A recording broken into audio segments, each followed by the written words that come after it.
Well, hello everybody and welcome to the Frontline and this New Lines event. Tonight we're here to discuss the topic that is preoccupying much of the world right now, the decisive election of Donald Trump as President of America. Again, America dominates the world in many ways. Its economy, rolling global conflicts and international bodies and international decisions, and even some of the domestic laws it passes are felt all around the globe. The future of collaborations across borders, for example, in science or addressing climate change, have all now been complicated by Trump's success, who, although he often communicates conflicting messages, has never failed to emphasize the America First isolationist approach. To delve into these issues at least as much as we can in one single evening, given how huge the topic is, are three fantastic panelists. We have Gabriel Gatehouse, journalist and broadcaster, who has reported from conflicts from Ukraine to Syria and Iraq. His new book, The Coming Storm, A Journey into the Heart of the Conspiracy Machine, is an exploration of how conspiracy theories are tearing America apart, coming out of his amazing podcast. Emma Graham Harrison is the Guardian's senior international affairs correspondent. She has been based in Kabul, Beijing and Madrid and has reported from across Asia, Europe, the Middle East, Africa and the Americas. So that's just Antarctica, I think, that's missing.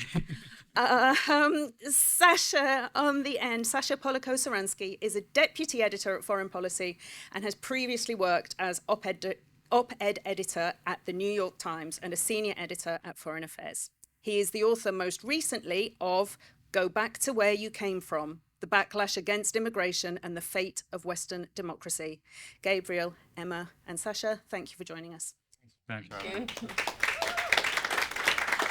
you want to talk about Blue Sky? About Blue Sky, because so the reason Blue Sky is interesting, if those of you don't know, is that a lot of people have decided to leave X/Twitter/Elon Musk's new broadcasting mechanism and migrate to this place called Blue Sky. I'm not selling it, by the way. I'm on Blue Sky as of today. In fact, when I was joining Blue Sky, Emma called me this morning in the middle of it, so I've just joined. Please don't follow me there. I don't need another platform. But the reason it's interesting is that Gabriel has spent so much of your work about these kind of online groups, and I thought part of the reason people were migrating away was because they felt X had become very toxic. Yeah, but that's what I study, is the toxic stuff. So unfortunately, Right. it's not that I prefer it. It's what I happen to have been reporting on for the past 4 years. So if you really want to know where the conspiracy theories are at and what's going on, Twitter or X is the place to be, and Elon Musk is the man to follow, because And then the other reason is Emma, because you work for the Guardian, and so the Guardian just announced like a couple of days ago that they will migrate away from X. So I don't know if that means you're also migrated. Well, so just to make a distinction, I'm not a spokesman for the paper, obviously, but the migration is in sort of publishing on the platform, not in being present. So there's no pressure on any of us journalists to leave. And if we want to sort of share our work, whatever, we can do. But it was a sort of decision at the editorial level that it wasn't because of everything that Gabriel's talking about, that it wasn't a place, the conversation now, it wasn't a forum that the Guardian wanted to be part of or felt that it was positive to be part of. And we were called a laboriously vile propaganda machine by Elon Musk for that decision. I know, it was quite sort of, not just naturally effortlessly Should put vile. that in We your put a lot of bio. work Yeah, into it. it's a good tagline. I mean, I'm waiting for the ad campaign, to be honest. I'm pretty sure those who read The Guardian and see that it'll give us money. I think there's going to be one of those saying, we've been called this by billionaires. Yeah. Elon Musk thinks we're laboriously vile. Would you like to support us? One of our colleagues, Danny Postel, our politics editor based in Chicago, we were talking about Blue Sky, and he said, I don't understand. I am not on Blue Sky. Why is it not toxic? And you're like, gotta tell you, Danny. Danny's a friend of Sasha. Sasha, are you leaving Twitter? I emigrated a long time ago from Twitter. I knew long before Elon Musk. I haven't logged in about 5 years. I don't think so. I'm a real Luddite. Why did I take the time to find his Twitter handle? Yeah, the last one was logic from of like that? 2019 or something. Yeah, right? that is the last time you tweeted I saw. Okay. Okay. All right. Well, Gabriel, let's start with you. You could mainly because you've just come back from the United States, where you were there for the election. So before we get on to your book and all the things therein, what was the mood like in America? Well, I mean, I was in Florida. I tried to talk my way into Trump's West Palm Beach bash, but I think having had survived 2 assassination attempts, the security was a little high, so I wasn't going to talk my way in. So I went down to Miami. I mean, Florida was always going to go for Trump. There wasn't much doubt about that. So I was actually a little disappointed, and I thought maybe I'm in the wrong place for excitement. But I was in Miami, and I went to Little Havana, which is kind of very Cuban neighborhood of the city. And Cubans obviously have their own relationship with what I would call the sort of fantasy politics of communists versus fascists that seems to be playing itself out in America at the moment. I mean, Kamala Harris is not a Marxist, I think, by any definition of Marxism that I know. And equally, Donald Trump is not a Nazi by any definition of Nazis that I would recognize, but others may disagree with me on that. But anyway, so I was in Little Havana, and the mood was buoyant because these are people who broadly kind of feel anti-communist, and Kamala Harris was painted as the communist candidate, and they wanted Trump to win. And as the evening progressed, like before anything was called, they, I think, sensed. I was standing outside this bakery called Versailles in Little Havana. It's a sort of institution where everyone was dancing, and there was kind of strong café con leches being consumed in vast quantities at around midnight. And I think they could sense a real momentum shift. And I met nobody there who supported Kamala Harris. And it turned out at the end of the night, or halfway through the night, that this county, Miami-Dade County, which of course was at the center of the 2000 election with the hanging Chads and Al Gore versus W. Bush, this county had not voted for a Republican presidential candidate since 1988, and it did this time around. So Miami was kind of also like indicative of the big swing towards Trump. And I, for one, was not surprised that he won. Why? You weren't surprised? I wasn't surprised. I mean, I'm not saying I went around going, I told you he was going to win, because but and I expected it to be much closer than it was. But I think if you look kind of deeper into the polling ahead of the election, you saw them, Harris and Trump on neck and neck on 48%, which turned out not to be quite right. But if you look deeper into the polling, people would be asked things about their attitude towards very broad things like the whole political and economic system in America. There was a New York Times Siena poll that came out last week of October, just before the election, and it broke down like this. People were asked to sort of discuss their attitudes to the system, political and economic. 3% of respondents said, it's fine, it's great, just don't change a thing. It's brilliant, it's really working very well. 3%. I think it was 38% said, it's kind of working, maybe some minor modifications would be good. So that's about 41% of people who are like, the system works, maybe we need to tweak it a bit, but yeah. 51% said the system was basically screwed and needed major overhaul, and 7% said the whole system needed tearing down and rebuilding. So that's nearly 60% of people who are like, everything's screwed and, we need to change everything. And Trump appeals to those people, whether they come from the right or from the left. So my instinct was that more of those 60% would vote for Trump and more of the 40% would vote for the Democrats.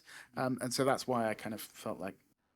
Sasha, you have like a foot in both camps, not the Harris-Trump camp, but the Atlantic camp, the Brits and the Americans. How did you read the run-up? How did you read the victory? Did you expect it? I wasn't surprised. I was hoping for something else, but I think that we were there for a good chunk of the summer. I'm from Michigan, Ann Arbor, which is sort of often referred to as the People's Republic of Ann Arbor, a small island of lefty Democrats surrounded by very conservative areas. And,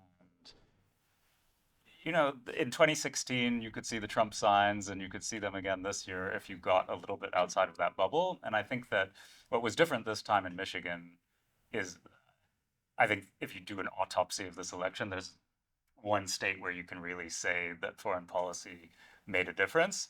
So I don't think that I don't think it would have swung the election, but I do think that Harris's failure to speak to the Arab American community, it's the largest in the country, 300,000 approximately, give or take, you know, 200, 250,000 of voting age in Dearborn and surrounding areas. Trump won the state by 80,000 votes. And if you look at a sequence of events from roughly July, when she became the nominee, there were all of these opportunities where Harris could have differentiated herself. Not in some sort of radical turnabout and saying, I repudiate Biden's policy. You know, everyone knew she couldn't do that while she was still part of the administration, but there was virtually no distancing, right? And then you come to the Democratic Convention in Chicago, and a lot of Arab Americans and others who sort of support the Palestinian cause went to protest, and one of their demands was let someone speak for 5 minutes. You know, all of these sort of warm-up speakers that you see before the big shots like Obama come and speak, they didn't give a single slot to an Arab American, and not even someone going up with an innocuous message, and people were really pissed off. And I was sort of following this and editing articles from people in Dearborn saying, like, this is actually going to be a big deal, and the Democrats just sort of ignored it, and they went in this other direction to the point that they're bringing Liz Cheney on a campaign swing through Michigan. And I mean, if you really want to offend the large Iraqi population of Dearborn and surrounding areas, like, bring a Cheney, you know? And so it was a calculation. Yeah, exactly. And so what you see in Dearborn is Trump won the city of Dearborn 45% to 36%. And, you know, it's the same district where the only Palestinian American congresswoman, Rashida Tlaib, is from. She won her race 70% of the vote by a margin of 160,000 votes in a small district, right, for a seat in Congress, double the margin in the entire state that Trump won by. So I think, you know, yes, some people stayed home, some people voted for the Green Party, but you can do a sort of post-mortem and you can see how the state would have gone the other way. I mean, we'll come, I think, to all of that about why they lost and some of the detail of the campaign. I mean, you can see Gabriel was kind of laughing because it's crazy, right? I mean, you can't quite believe that they would do something like this. But before we get to it, Emma, because you spend so much time abroad, you have so many connections with people around the world, I wonder if you could give us a kind of overview of how other countries, people who are texting you, contacts and so on, perceived the run-up, perceived the win. So I think it's unique for the rest of the world, an American election, because, you know, far more than any other country, we all sort of live in America's world, in America's shadow. You know, who's in the White House is a matter of literally life or death to many people, and other very consequential things. So, you know, in Ukraine, for reasons that are pretty well documented, there was a great deal of concern about what a Trump presidency would mean. I mean, I think everywhere there are always people who are drawn to this idea that Gabriel sort of talked about, that the status quo is somehow, I mean, obviously the status quo everywhere could be improved, that it's a problem, and that rather than sort of trying to have incremental change, that sort of throwing it all up in the air could make it better. So even in Ukraine, there were people saying, you know, Biden's letting us sort of lose slowly. We're being given weapons, but not enough to sort of really beat Russia or hold them off. And it would be better to just, you know, Trump's friends with Putin, but he's not going to want to look like a loser. He's going to want to make a deal that's sort of okay. America's been backing us. Trump actually gave Ukraine anti-tank missiles in his first administration, which they hadn't got from Democratic presidents. So even there were people sort of interested in the idea of a Trump presidency, or at least not totally appalled by it. But broadly, people in Ukraine were pretty worried. You know, I think if you talk about Gaza, there was a sense, you know, people that we're able to connect with there, that they feel so utterly abandoned by the world. And so, you know, by not just America, but particularly America, but, you know, our country, by many other places, that maybe ironically in Gaza, although it was the focus of so much, there was a sense we've been so abandoned anyway, what difference is this going to make? beyond that, maybe say in the West Bank, I think people were watching it very closely, with a sense of, if you looked at the last Trump administration, it was very supportive of sort of radical elements, politicians in Israel who sort of in favor of settlements, annexation, things like that. So people there perhaps were more wary about that. What about in... Oh.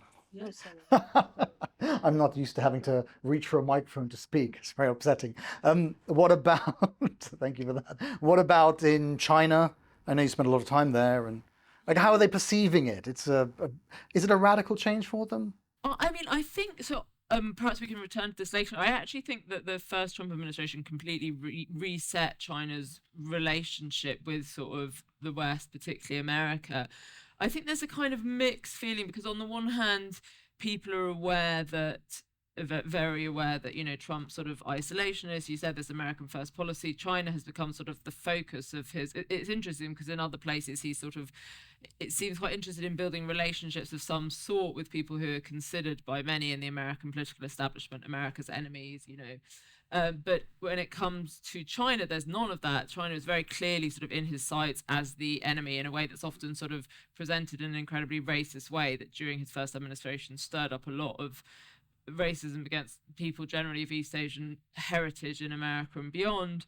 But, Xi Jinping is also sort of looking to shape a new world order in which China is has a more prominent role, a world that isn't, where you don't have the one hegemonic superpower. And in that sense, I think there's a flip side, which is there's also an understanding that, Trump's, or many people think Trump's approach to foreign policy will diminish America's economic power by messing up the economy, its political standing as it retreats from the rest of the world, maybe its ability to project military power as it invests less in its military and is less willing to use it. And so in that sense, I think there's also people inside China who maybe would see it as short-term painful, but longer-term potentially beneficial for a shift that they might be looking to see. Well, I'm sure we'll come back to some of these places in more detail later, but I wonder if we could actually pick up on that comment that you've both made about the status quo. And it's been coming up for a while now and framed in different ways. We had draining the swamp in the 2016 election, and people arguing for a complete destruction of the economy in favor of something more purely free, an unconstrained free market. But Sasha, where do you think this has come from? I mean, I think you can look back to the primaries in 2016. You can see it in sort of Bernie Sanders' run, right? The support that he got. This was not all coming from lefty Democrats, right? There's just a strain of anti-establishment politics in general, and I think that Trump is a very savvy political operator who knew how to tap into that. And so, I mean, you could even look at the Obama campaign as the initial Obama campaign, the first time he was elected, as a sort of insurgent kind of anti-establishment campaign, because he was taking on the dynasty. And so the outsider, I mean, I think that's the better word for it, is like anyone perceived as an outsider politician tends to get traction. And I think that if you look at some of these areas, especially everyone's seen the map with these red arrows, red arrows almost everywhere except randomly Utah. There are a few blue arrows because people moved from California. That's right. Yeah, it's such an interesting dynamic of becoming left wing. But and so I think that those numbers that you were talking about earlier, right? The 60%. If the general feeling is everything needs to be torn down, nothing is working, then you vote for the person who seems like more of an outsider. And despite being a former president, Trump taps into that. So I think that is really where it's coming from. And I think that you see historical examples of this with other people pre-Trump, and I think the Democrats went for a very establishment line instead of this sort of outsider mode of campaigning. Just to sort of add to that, because you picked up on Liz Cheney, who was kind of used as this trump card by the Harris campaign. Like, look, even Liz Cheney is voting for us, which is obviously the dumbest thing in the world. What do I know about running a presidential campaign? But it didn't work out very well. But basically, there's a kind of different way of looking at the campaign that's just happened, and not as a sort of Republican versus Democrat, but as an establishment versus anti-establishment, and the sort of bringing on board of the Liz Cheneys into the Democratic fold, the refusal to allow any kind of even moderately dissident voices from Arab Americans that you picked up on. It's almost like the poor Democrats have been sort of shoved into a corner by this insurgent Trump movement, which is sort of tear it all down. It's all shit. Let's tear it all down. And so the Democrats have reacted to this, and they've been pushed into a corner whereby they're the sort of supporters of the system. They're like, oh, everything's fine, and we're going to bring all the elements of the system that everyone doesn't really like. Sort of epitomized, if you like, by the crossover between the Democrats and Liz Cheney, and that's kind of why they lost. But so why do you think, to go back to your... Yeah, Emma, yeah. But I was going to jump in. I think the flip side, we've been talking about the vote, people sort of skewing to Trump because they want to tear it down. And I think the flip side of that maybe people are just starting to look at now is that it also ended up suppressing the Democratic vote. So, people talking about this landslide for Trump, but in a way, actually, I think that someone did a summary of the votes. He got about 2 million more, which is a lot, but in a country like America, not that much. Kamala got 8 million less than Biden did. So what actually subject of many conspiracy theories, by the way. Oh, I'd love to hear about that. But there was an interesting piece in the Washington Post today about sort of voter suppression ads, sort of put out by Trump-affiliated PACs to sort of basically suppress vote in Democrat areas. But I think, whether or not how that worked, you know more than that. But I think if you're thinking about people being fed up with the status quo, that feeds into it. The Democrats as the status quo party, you don't come out and vote for them. I think that's absolutely right. That's what happened. By the way, the voter suppressing ads, including sort of fake ads, were being run in 2020 as well as 2016, and there have been some court cases about that. Well, yeah, I mean, you've just broached the major unifying issue, I think, which is, of course, conspiracies. So we come on to The Coming Storm, which is the podcast, and the book. So whether we are talking about cultural Marxism or political correctness, there are globally disseminated and believed narratives about secret cabals in control of the levers of power, be that politics, banks, media, or the universities. And we've all heard them, but just how widely believed do you think they actually are? Well, I'll bring you a bit more polling. This is from December last year, so it's almost 12 months out of date, but I suspect it's probably roughly in the same ballpark. There was I think it was a YouGov poll that asked Americans whether they agreed with the following statement. No matter who is officially in charge of the government and other organizations, a single group of people secretly rule the world and control events together. This is a cross-section of Americans across the political spectrum. Any guesses for the percentage of people who agreed with that? Who agrees with that statement in this room? One. Yeah, there you go. There's always a few. And in a way, it's like it depends how literally you take it, right? One? Only one? Two. Okay, there we go. Two. Come on, don't be shy. I mean, there you go. Three at the back. I'm a half. Because I was told to identify them for the Illuminati. Is that, we got them all now? They fell for it. No. So the figure was 41%. So I suspect there are some shy people in this room who are not, because they feel like they're going to be laughed at. And in a way, so my sort of I'm a half is that I think metaphorically this statement is true, right? The people that you voted for aren't necessarily the most powerful people in the world. There are other people that you didn't vote for, whose names perhaps you don't know, and who certainly didn't ask for your permission to have a big influence on your life, nevertheless do have a big influence on your life. And they may not be having an influence in a positive way for you. So, that's kind of the metaphor that question is asking. It's the same metaphor as QAnon, right? A satanic cabal of pedophiles is secretly ruling the world, led by Hillary Clinton. This is basically, well, there are secret, there are people who you didn't elect, who have influence on your lives and they're malign. It's not really the same, though, at all, between thinking that there are people we didn't elect who have outsized power. That's definitely demonstrably true. Yeah. QAnon, the difference is the conspiracy, the word conspiratorial. Yeah. These are linked up and they are planning to have an outside event. So it's that kind of networked power. QAnon, that satanistic kind of the Clintons at the heart of this kind of secret power that we're all worshipping the devil and killing children and whatever they're doing. That's much more malign than people just having power. Sure, I'm talking about it as a metaphor. Well, For but me, then- the use of a conspiracy theory, like when confronted with a conspiracy theory, you have various options, right? You can either try desperately to debunk it, which I can tell you from personal experience is a pointless exercise and it doesn't work. You can fact check it, which is a useful exercise because people ought to know what the facts are, and it's useful to know that the pizzeria out of which John Podesta, Hillary's campaign manager, was running his paedophile ring didn't have a basement. So that's a useful fact to know when assessing the truthfulness of this particular narrative. Or you can just dismiss it as craziness, and then you're left with, God, why has the world gone so crazy?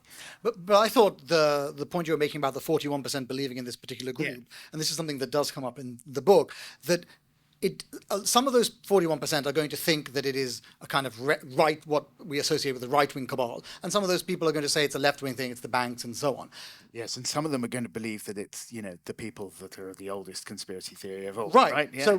So, but it does. Some of this is not new. Right, but to some degree, I thought the point you were making was that when you have a large enough group of people who kind of believe the general outlines of the idea, the specificity of it doesn't matter because a lot of people get tapped into it. They say, well, Trump is saying it's this lot of people. I don't think it is that lot of people, but it is a group of people, and that's enough. Yeah, I think that's a fair point.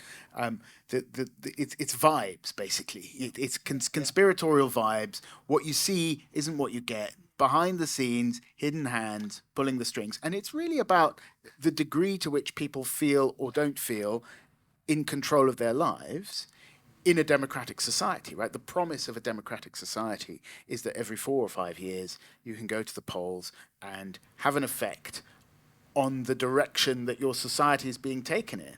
And I think in the podcast I went kind of back into the 90s because it's kind of, for me, one of the places where this started, where the Clinton juggernaut and then the Blair juggernaut came in and basically occupied such a vast swathe of the centre ground that to be in opposition politics meant that you were fringe, because the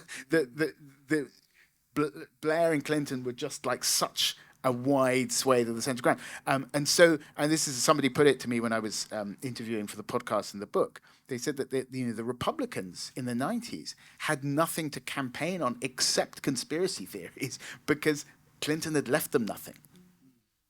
The part I wanted to pick up on about was that when you are thinking about these conspiracy theories, you take them very seriously. You don't think that it's enough to dismiss them as a fringe activity. It's not. They ended up in the Capitol. So I think the sentence is, you don't believe them, but you take them extremely seriously because you think they're saying something about what people believe under the surface. Yeah, I sort of take the attitude that you should take them seriously, not literally, right? Because they tell you something about society. They tell you something about the way society is feeling about how it's being governed. It's normally boiling. We are running out of time already. It is a huge topic. I mean, Trump's been very busy appointing everybody, some surprises, but some less surprising. And there's an awful lot of hawkishness in his administration, which brings us to the inevitable impacts on all the conflicts around the world. You've already touched on Ukraine, Amy. We've already talked about, but in our podcast, you talked about how you woke up and your first thought was for the people of Ukraine. Poor Ukraine is how you put it.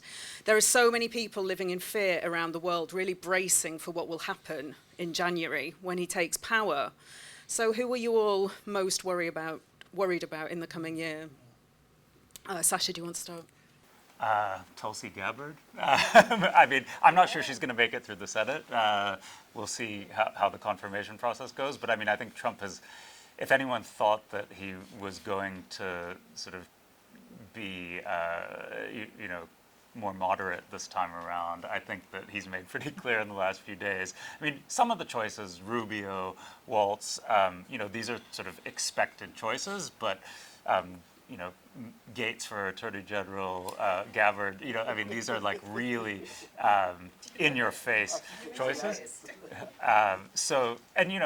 Even if a couple of them don't make it through confirmation, he's going to get most of his people, and there'll be plenty of Fox News anchors running cabinet departments. So, but yeah, I think it's definitely going to have an impact on Ukraine. It's going to have an impact on Gaza, and I think one of the saddest things is looking at people who supported Trump, assuming that he was going to be this peace candidate because he sort of marketed himself as that in the closing weeks of the campaign. If you look at he's appointed Huckabee ambassador to Israel, you've got people who are unapologetic friends of settlers who don't even use the term West Bank. They call Judea and Samaria. They won't use the word occupation. They don't believe Palestinians exist. And so he's made very clear where his allegiances lie on that conflict. Can I ask a question? Like, in actual practical terms, how will that differ from the Biden administration, who use all the some of the language, but actually use none of the leverage to stop any of the stuff that's going on? Yeah, I think it's a fair question, and it's a good one. The way I've been thinking about this is, everyone is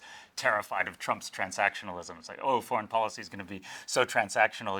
If Putin says you can, build a new golf club or something, he's going to give away half of Ukraine. And I think that, we have reasons to think that might happen given his past behavior. But I think you're right, Gabriel, that given the Biden administration's foreign policy performance, it's not just Israel and Gaza. You can look at the Afghanistan withdrawal. You can look at the sort of slow bleeding of Ukraine and constantly refusing and then agreeing later when it's too late to send a new shipment of arms and not allowing them to use what they want to use long range. I think that a lot of people would say maybe Trump's transactionalism is preferable to what Biden has done, because the Biden administration sort of talks the talk of a rules-based order and, we're going to defend democracy around the world, but everyone sees through it now, right? And so the approach is so sort of blatantly hypocritical at this point that a lot of people just don't believe anything that they say. And it just happened again yesterday, right? There was a 30-day deadline,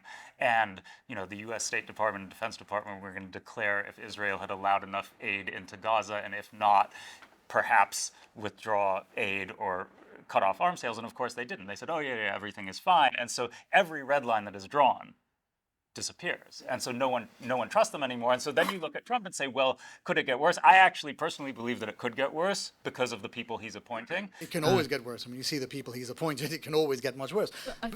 Yes, Emma. Oh, I was just going to say, is the microphone still working? Okay.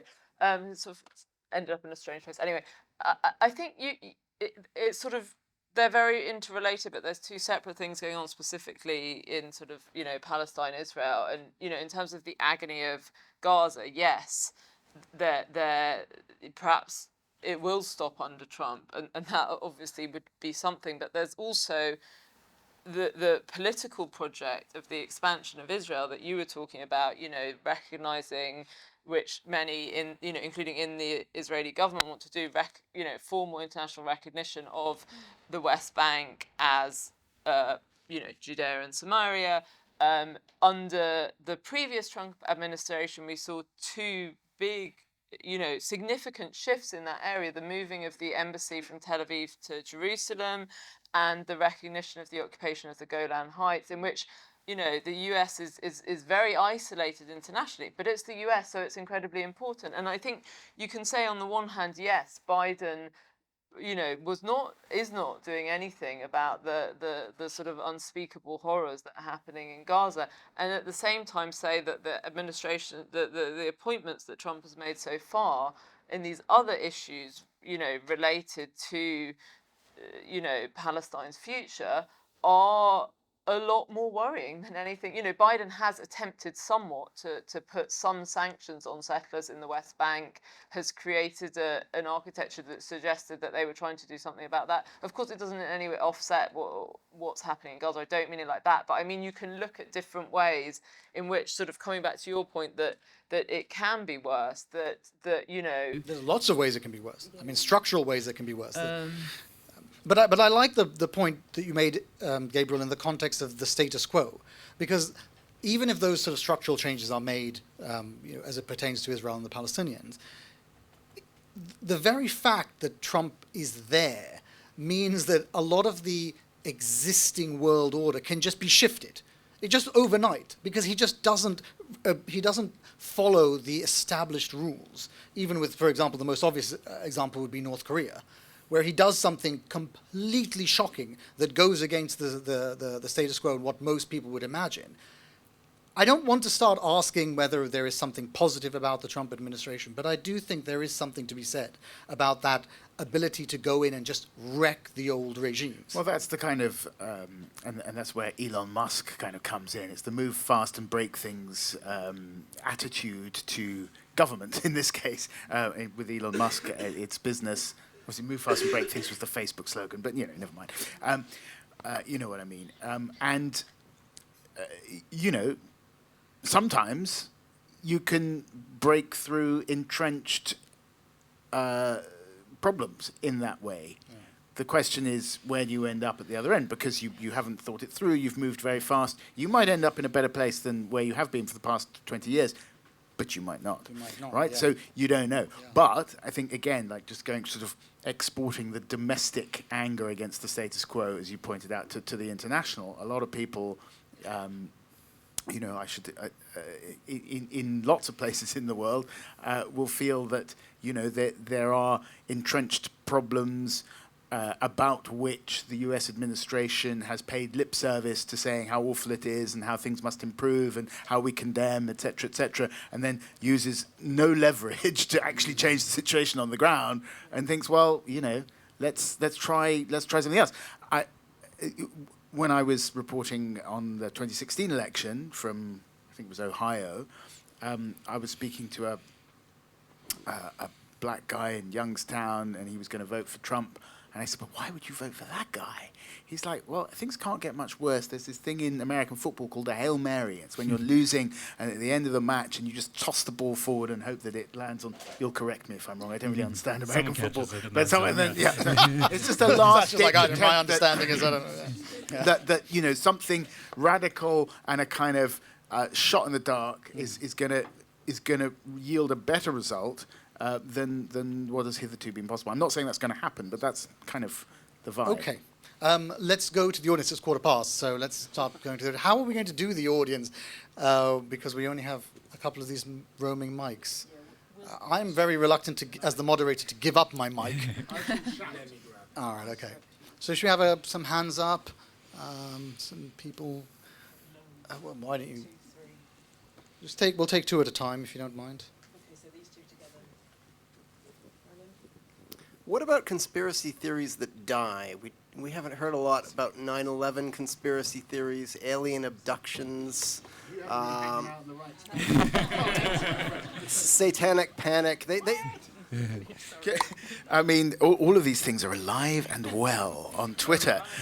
So if you want to seek them out, like just have a look at my Twitter feed profile. Follow some of the same weird people. 9/11, for example, where are we at with that? Okay, so how is that developing? So the stuff that I saw around the last 9/11 anniversary on Twitter literally took my breath away. In that it's sort of like completely unvarnished anti-Semitic conspiracy theories about 9/11 being a Jewish inside job. I mean, like unbelievable stuff. Completely out in the open, completely unmoderated. It's all over the place. Yeah. Satanic panic, QAnon is satanic panic. Yeah. As we know, Biden obviously ran and then dropped out, and then Kamala went. Do you think so a lot of things I'm reading are saying that people saw Kamala as an extension of Biden. Do you think if she had run from the very beginning, that would have had any impact? It may have had some. I think the crucial thing is that there wasn't a contested primary, right? And so a lot of people, even people who supported the Democrats, resented the fact that the torch was passed to her and they didn't have a say, because there was a primary, but it was barely contested, right? There was a guy who no one even remembers who ran against Biden and won a few votes, a congressman, I even forget his name, right? It's a Dean Matthews, something like, anyway, like no one remembers him, which is the point. No one was allowed to run against Biden, right? When this primary happened. And so that is what's seen as a sort of stitch up by a lot of people. And I understand that. I don't think that's a conspiracy theory necessarily, right? People look at it and they say they didn't let all of these very qualified candidates. There are a lot of people who could have run a serious campaign. There's Whitmer, there's Josh Shapiro, there's Wes Moore. There are a lot of people waiting in the wings for next time around. No one was allowed to compete because of this deference to the leader. I mean, it's almost like a monarchy in the Democratic Party, right? And people are just like, okay, well, he's anointed and he's going to run again. And then she was anointed 100 days before the election, and no one really had a say in it. And if you look at Obama in the 24 to 48 hours, he didn't jump on the bandwagon right away. And a lot of people think that's because he wasn't so sure, and he preferred the idea. And a lot of journalists and opinion makers also said, like, there should be some sort of contested primary. What do you think? I'm looking at you, the person who asked the question. Yeah, what do you think? Well, that's why I asked. Oh, okay. Yeah. In the UK, there's a lot of prediction that in 5 years' time it will be a disaster and reform get in. So 2028, what do you think the state of the world will be? Will it be a strong America and Trump's about to get in again? Strong America, strong Russia, China's invaded Taiwan? Or is it the Handmaid's Tale has come into the US? Or Trump's been diagnosed with dementia and Vance has taken over? So what do you think is going to be the situation of the world in 2028? I'd just like to say Trump obviously will change a lot of things. But if you think back to 4 years ago, it was the beginning of COVID. American troops were still in Afghanistan and the government there looked like it was sort of vulnerable but would endure. Russia had a small project in little bits of eastern Ukraine, but that was all. And Israel thought that Hamas was contained indefinitely and no longer interested in trying to sort of have a military project. And so, I can't really talk about America, but I think if we think about the profound influence that all those things have had, on the people in those countries, but also, the way Afghanistan, what happened there was exploited by Trump to make Biden look weak, the fallout, of course, from Gaza and Ukraine. I think we should remember that 4 years can be a very, very long time. So in addition to the stuff that we can see, that there's just going to be so much other stuff, I think. And I would add that, anyway, I think Biden's, what's happened in Ukraine threatens sort of post-World War II eras about limits on taking land by force. And I would argue that what's happening in Gaza also, of course, I spent a lot of my career documenting human rights abuses by our own government and Americans in Afghanistan. It's not that I think they didn't happen, but there were certain levels that there was sort of things about the sort of human rights contracts in the post-World War II order that are now, Israel's behaviour in Gaza. We've seen today or yesterday a UN committee talking about genocidal tactics. They didn't just sort of come to a decision on the war itself, but they just said the methods of warfare. And I think those two tenets are under threat. And China's has been watching Ukraine to making its own considerations about taking Taiwan by force. And so there's other people watching what America's under Trump's sort of means for their ability to act in their own sort of orbit of power.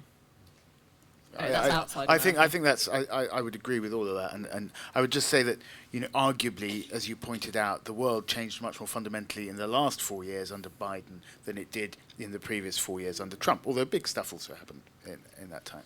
Questions? Yeah. Oh yeah. Good evening. Thank you very much for a lot of meaningful information. I want to ask about the perspective for Ukraine. Of course, I'm Ukrainian, because for now, like a lot of people in Ukraine say about the fact that actually the previous option wasn't de facto very good for us. actually it was like helping us to maintain the war, not to stop it in any way. So I would like to hear your ideas on what really Trump, obviously nobody knows what's going to happen, because this is like what Trump might be interested in terms of Ukraine. How would he be interested to unfold this situation? Because he would try, of course, to direct it, but what ways can be profitable for them? I think unpredictability is sort of his signature, and I wanted to go back to something that you said, Faisal, about this, is that like the madman theory of international politics actually, there's something to it, right? And so like the unpredictability, you mentioned North Korea, everyone thinks that he's in Putin's pocket, but we don't really know what he's going to do. Trump likes to appear a strong man. He doesn't want to seem like a pushover. So we could see, I think we're definitely going to see some sort of peace negotiation, right? He's talked about that, he's campaigned on it, so there will be some pressure, I think, but it's not necessarily going to be the worst case scenario. I think that he might threaten the Russians and say, like, you know, withdraw to these lines, and, you know, hopefully one of his competent advisors will take out a map, and you know, just and it won't just be a giveaway. But exactly, and then he might say, look, we'll remove all sanctions if you do this, but if you don't, we're going to arm them to the teeth. You know, I could see Trump doing something like that. I mean, I think that was a pretty good summary. I mean, I find this sort of, you know, it's interesting that Zelensky's clearly, you know, been preparing for this. You know, you had Europeans talking about Trump-proofing their Ukraine strategy. He went to America, managed to get a meeting with Trump in September. His strategy seems to be to sort of say to Trump, I mean, coming back to what you said, you know, you don't want Putin to make you look like a loser, basically. You know, you want to come out of this looking strong. If you make a deal, you better make sure it's a good one, because Putin has a tendency to break deals, and you're going to look like an idiot if he breaks it. And he sort of was on X straight after Trump was elected saying, in the words of America, you know, congratulations, Trump, and in your words, we want peace through strength. Like, he definitely, you know, he's playing hard for sort of that angle. I think there is a consensus, you know, in Ukraine that there's sort of demographics of, you know, the size of Russia, the size of Ukraine. I think 150 million, Ukraine's population now, with refugees and stuff, well below 40 million. It is, you know, it's unsustainable. Russia can keep putting convicts and people into its military. Ukraine is a democracy. Most of the people who wanted to fight are already fighting. Many of them have been killed and injured. They have an issue with conscription. You know, war is exhausting. You live in a permanent present. Your past is ripped apart. You can't really plan for the future. And I think there is increasing, my sense in Ukraine, that even if people aren't going to say it politically, there is increasing acceptance that there will be a negotiated end of some form. It's more about what shape that might take and how much Ukraine is going to give up. I mean, I think a de jure concession of territory is a real red line for Ukraine. And the other thing that they're really worried about, I mean, do correct me if I'm wrong, is proper security guarantees, because they've been there before. 2014, you had, you know, Russians in eastern Ukraine, Russian proxies. You had the Minsk Accords, which were meant to pause the conflict, and, you know, Russia used 10 years to gather their energy. You know, they also took Crimea in 2014, small matter. And then come back and go for Kyiv. And the worry is that without a proper security guarantee, so I think Ukraine accepts they're going into negotiations in some form or another. It's about what they have to concede. And one last thing about Trump, I think we all keep on talking about what he wants to do. I think we should also remember he has not always appointed very competent people or himself been very competent. So there may also be his ideas about what he wants to do, or he thinks he can do, or Tulsi thinks she can do.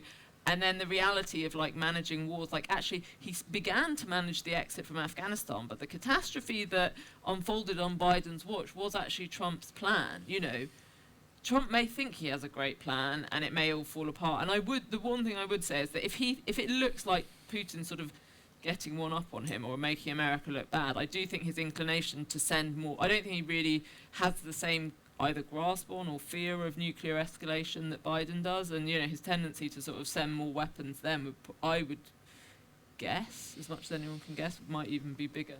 I would say that Trump has no interest in geopolitics as a subject. He has an interest in making the deal and making himself look like a good deal maker. So that, in a way, it speaks in Ukrainians' favour, as you said.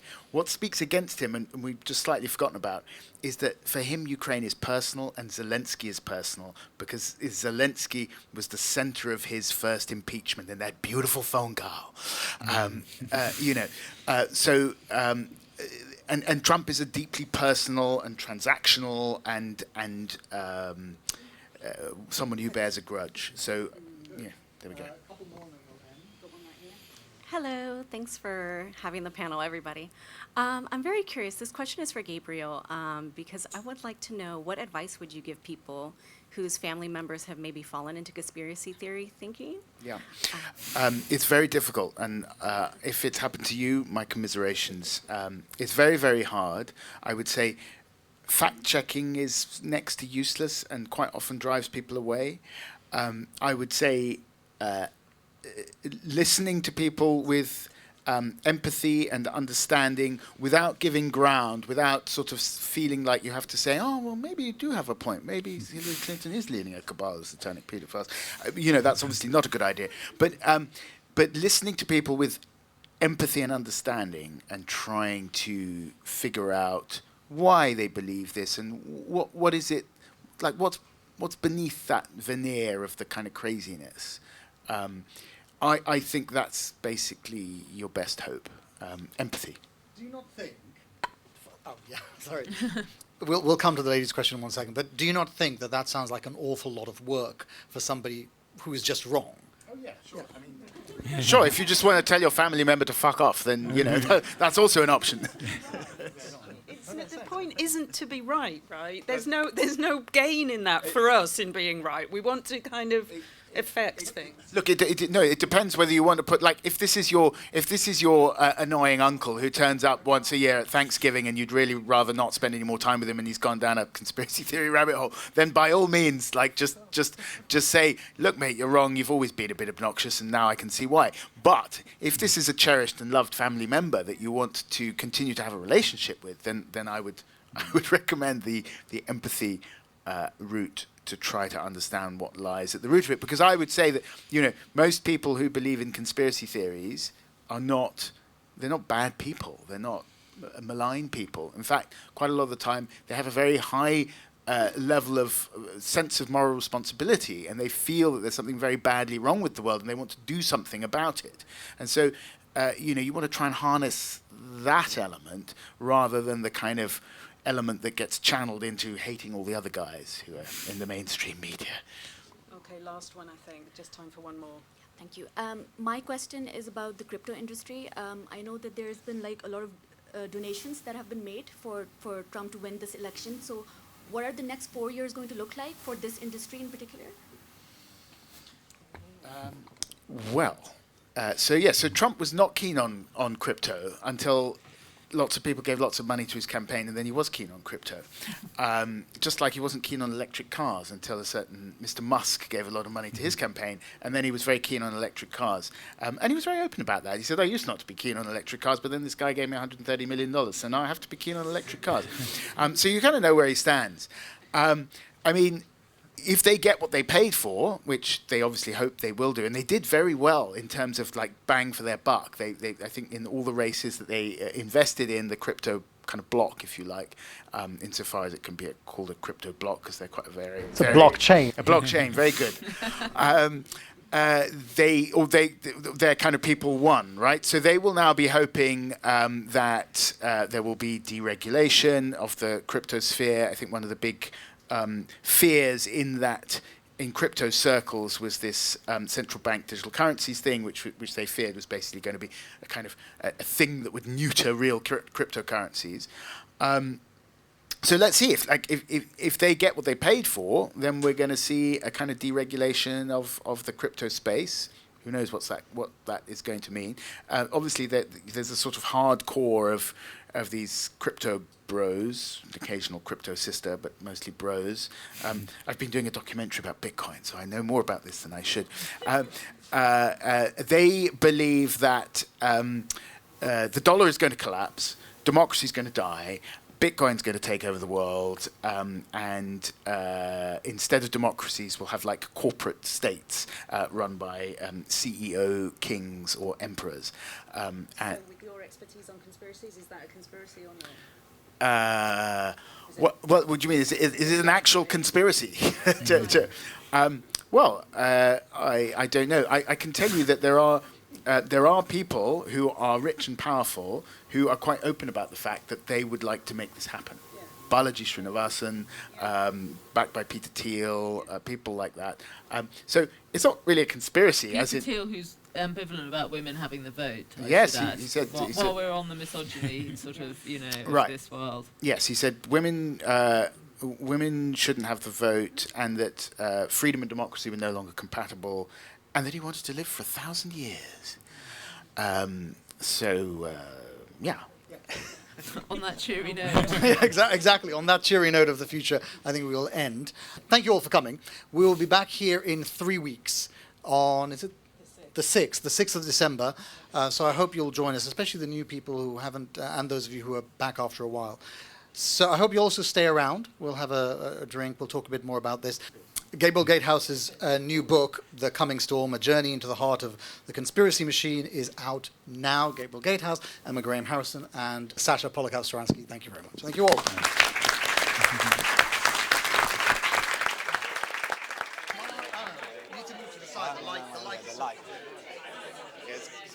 Fantastic. Don't ask Gabriel to do the... Right.